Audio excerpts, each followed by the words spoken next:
E esse ainda não é o vídeo de resposta das perguntas, porque a gente não definiu como é que vai responder esse negócio. Porque muitas respostas a gente não tem prontas. E isso é uma coisa que nem todo mundo fala. A gente não tem respostas para tudo. E dizer eu não sei é tão libertador, cara. Dizer, responda para mim sobre o milenismo. Não sei. E dou graças a Deus porque eu ainda não sei. Pode ser que um dia o Espírito Santo me dê coragem para admitir alguma coisa a esse respeito, mas atualmente não, entendeu? E dizer não sei é bom, eu fico feliz quando eu digo que eu não sei. É muito frequente a gente receber na fanpage, mesmo no vlog, as pessoas falando sobre ministérios, né?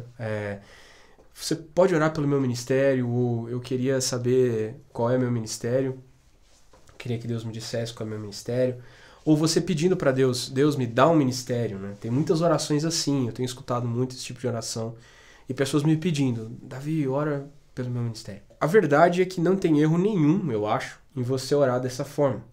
Mas Deus provavelmente já respondeu essa sua pergunta na sua palavra, né?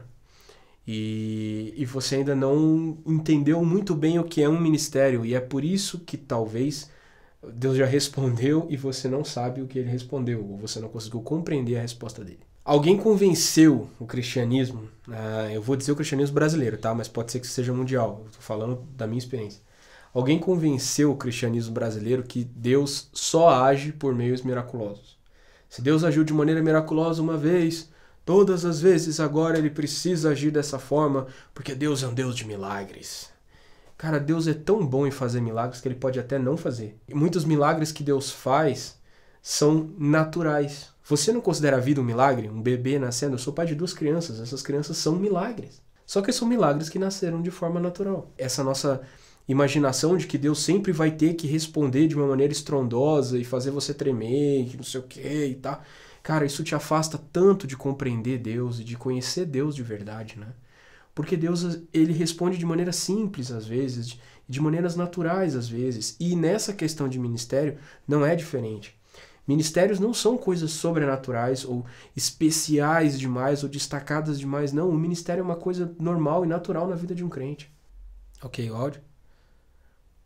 Ok, vídeo? A verdade é que você precisa aprender a ser mais ativo nos processos da sua vida cristã. Como assim ativo?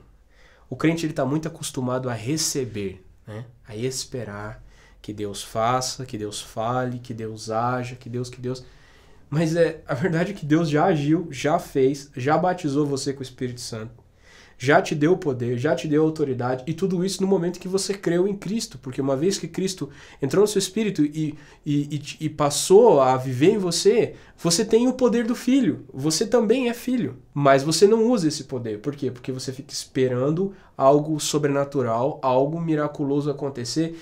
Deixa eu te falar, pode ser que nunca aconteça, e você passe a sua vida cristã inteira esperando um grande sinal no céu, e aí o corpo vai perder o serviço de um membro, porque esse membro tinha uma expectativa totalmente diferente da realidade de Deus, porque esse membro não conhece o Cristo, esse membro não conhece a verdade do Evangelho. Ele fica achando que Deus só se move de maneira sobrenatural, o que não é verdade, porque Deus se move da maneira que Ele quer. Ele é tão Deus e Ele é tão bom nisso, que ele se move do jeito que ele quer, e não é você que diz para Deus de que maneira que ele deve se mexer, de que maneira que ele deve usar você. Bom, então vamos à definição mais bíblica de ministério para ver se você se encaixa numa posição de um ministro. Ministério vem de diaconia, e diaconia tem muito a ver com o serviço de casa. Ministério é serviço. Ministério não é um cargo, ministério é um serviço. Se você deseja ser ministro de Deus, se você deseja ter um ministério, quando Deus ouve você falando isso, Ele está entendendo o seguinte: ministério, na minha definição de Deus, as pessoas vão entender. Quando Deus escuta você falando que quer ter um ministério, Ele entende segundo a definição dele. A definição dele é: essa pessoa deseja servir. E não é um serviço que necessariamente será um serviço nobre, porque diaconia tem muito a ver com oikonomia, que é o serviço de uma casa, né? O mordomado era o cara que era o serviçal de uma casa, e nesse serviço, ele se preocupava com a alimentação e com o suprimento, com o cuidado dos integrantes de uma casa. É sempre assim. O mordomo na igreja, o ministro na igreja, ele é alguém que serve e que ele tem que estar preocupado em servir. E não é essa a perspectiva de ministério que se tem hoje, porque a perspectiva de ministério e de ministro que se tem é de alguém que vai aparecer, que vai se destacar, quando na ótica de Deus, a pessoa que é importante é aquela que serve a todos. Então, o primeiro é aquele que se faz último. O servo é aquele que, numa reunião, ele olha e vê, todos têm acesso à palavra, todos têm acesso ao que eu estou falando, todos têm acesso a isso que está sendo ministrado, eles estão entendendo, eles estão compreendendo, eles estão conseguindo usar a palavra para sua alimentação. E se você tem um ministério, qualquer que seja ele, essa tem que ser a sua mentalidade. Cantar na congregação é um ministério? Sim. Mas a pessoa que canta com a mentalidade de servo, ele canta para que as pessoas entendam. Ele conduz o louvor para que as pessoas possam louvar também. Ele é um condutor. Ele não faz algo para que os outros vejam, mas ele leva os outros a fazer. Então, quanto mais alguém é bem-sucedido no seu ministério de louvor, essa expressão não existe, mas quanto mais uma pessoa é bem-sucedida em ser um condutor do louvor, menos ele aparece. Porque se a intenção dele é conduzir, quer dizer que com o tempo a congregação não precisará mais que ele cante. Vai chegar um tempo que a própria congregação vai entoar. Essa é a intenção do servo, é levar as pessoas aonde ele mesmo está. Essa é a intenção do ministro, é levar as pessoas a servirem a Deus tal como ele tem feito. Deus colocou você numa casa, Deus colocou você numa família, Deus colocou você numa... Me avisa se for para cortar. Não, pode ir, não tô cortando não. Take 3. Nesse lugar, você tem que entender que você tem um chamado ali, e o serviço é ali, e as pessoas que estão ali já podem começar a ser servidas por você. Independente de você ter um cargo ou não, mas se você se preocupa com a condição das pessoas nesse lugar, se você se preocupa em orar por elas, se preocupa em abraçá-las, em conduzi-las sempre aos melhores lugares nas reuniões. Por exemplo, alguém que se senta sempre ao fundo, pode ser que ele esteja ali por ser tímido, mas se você dá para ele a chance, vem para mais perto, sempre é melhor estar mais perto. Se você pode fazer isso, faça. Comece o seu serviço, o seu ministério pela sua casa. Conduza seus irmãos mais novos a orar, ore com seus pais, conduza a sua casa ao Senhor, começa a ministrar ali. Ministrar não é só necessariamente num púlpito, num palco. Não, o verdadeiro ministro está escondido.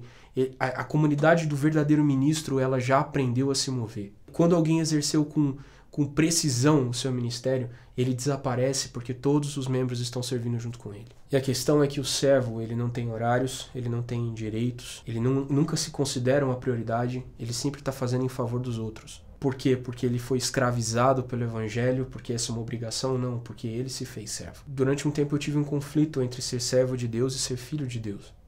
Mas eu descobri que as duas coisas são igualmente necessárias e as duas coisas andam juntas. Quando eu me faço filho de Deus, eu me torno filho de Deus e eu sou primeiro servido pelos meus irmãos. Mas chega um momento que eu começo a crescer e eu decido servir os meus irmãos. E quanto mais eu desejo servir, mais eu me faço escravo dos meus irmãos. Mais eu abro mão dos meus próprios direitos em favor do direito deles. Isso é o desenvolvimento do evangelho. O desenvolvimento da salvação é isso. É você se escravizar, você se tornar servo de outros. Para que outros tenham vida, você morre. Para que outros tenham alegria, você se angustia. Para que outros possam cantar, você abre mão disso. É por causa dos outros. A igreja ela é um irmão servindo o outro. É uma mentalidade muito faltosa nas nossas igrejas cristãs hoje em dia. E eu oro para que o Senhor transforme a nossa mente, para nós entendermos que a vida da igreja ela começa em favor da nossa salvação. E quando ela se desenvolve, ela se torna em favor da salvação do outro. Acho que é isso. Tem que fazer a doxologia final? Doxologia?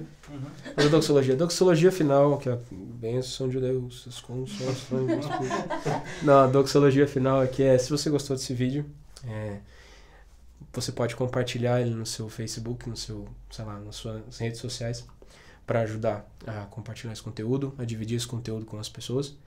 Você pode também se inscrever no meu canal, aqui embaixo. A gente tá meio preguiçoso para lançar vídeo, mas é porque a gente tá fazendo muitas mudanças aqui no Estúdio Vivo. Durante muito tempo eu fui sozinho e agora Deus tem me dado companheiros para trabalhar aqui comigo. Isso é muito bom, eu estou muito feliz. Você pode também me mandar um e-mail, o endereço está aqui na descrição, me adicionar tanto no perfil quanto na fanpage no Facebook. Eu respondo tudo que me mandam lá e acho muito importante esse contato. E você pode também deixar um comentário aqui embaixo para eu saber se esses assuntos estão sendo importantes para vocês ou de que maneira eu posso guiar os conteúdos dos próximos vídeos, ok? Então, um abraço, que Deus abençoe você e até o próximo vídeo. Tchau. Você quer brincar na neve? Olá, vou lá.